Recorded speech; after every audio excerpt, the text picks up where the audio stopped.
कैसन कटलो सुहाग वाली रतिया के छोड़ी हमरा से बतावे सच बतिया के। अरे पहिले राते पियावा के साथे जियावा धक धक करे, पियावा मिलल पतरे राते पलंगिया चर चर करे।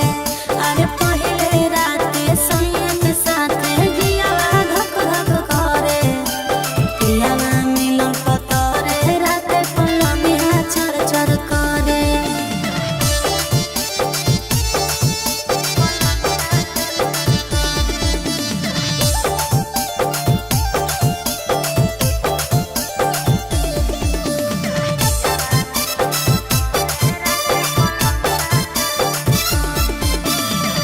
घोड़ा में साटा के पियावा दियावा बुताया रे, घूंघटा उठा के सैया जतरा बनाया रे।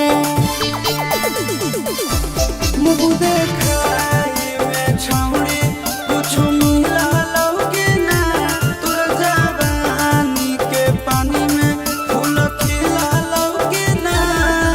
अरे कबो ऊपर कबो नीचे चिजवा मोर धरे, पियावा मिलल पतरे राते पलंगिया चर चर करे।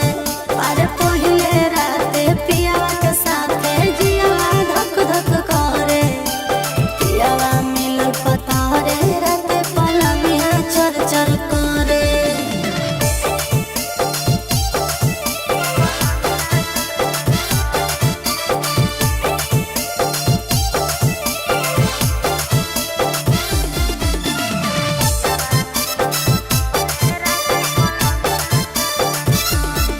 सोनवा के नथिया सैया हमारा ले लाया रे, प्यार से धीरे धीरे अपने से पहनाया रे।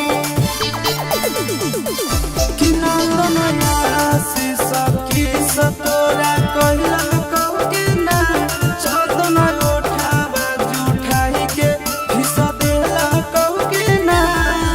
अरे कोच से जे टच कैला कहू जियावा मन हो रे, पियावा मिलल पतरे राते